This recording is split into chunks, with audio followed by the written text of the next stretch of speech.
for daily Ask Reddit. r/Ask Reddit.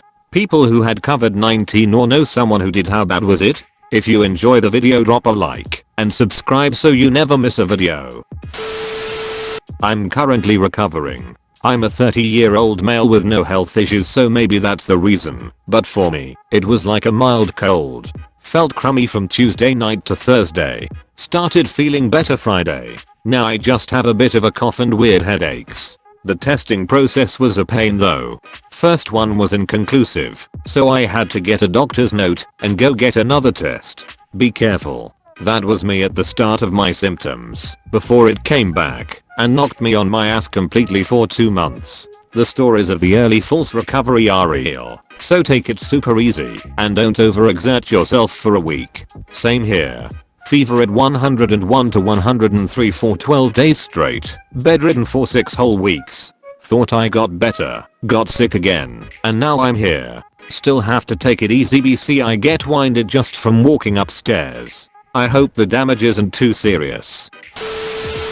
I had it. I was basically bedridden for 2 weeks, barely doing anything except sleeping. Even then, I kept waking up at night a sweaty mess. I spread it to all my family members, but they showed extremely minor symptoms. Pretty weird stuff. To answer questions, when I had COVID-19, I developed hives. The onset of COVID-19 was extremely sudden, developing hives and a fever of 102 within an hour. I was also very confused and tired all the time.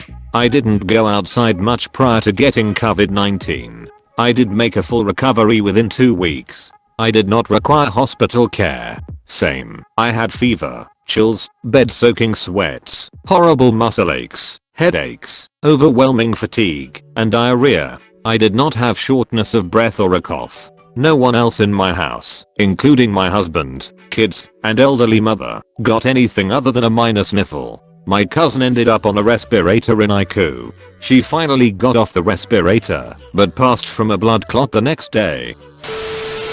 I'm 32 and it was the sickest I have ever been. 2 weeks of fever over 101.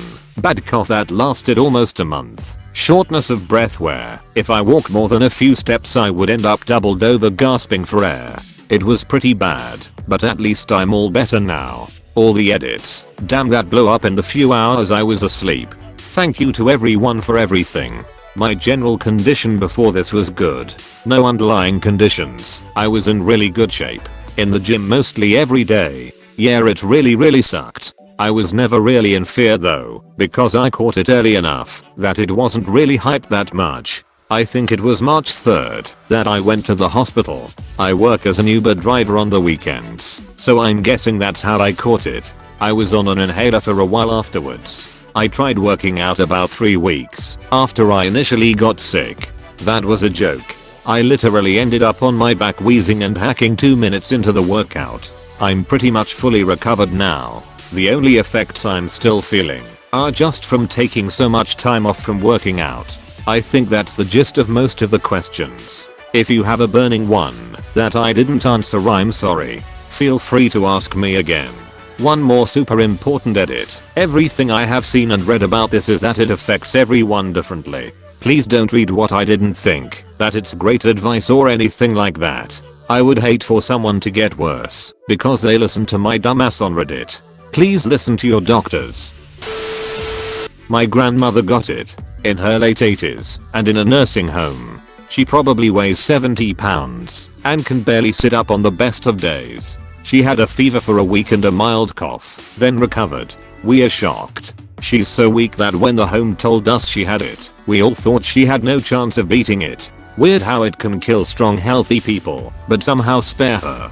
It's a crapshoot. Age and health can weight it one way or the other, but there's really no absolute guarantee in either direction for any specific person as to how it's going to go.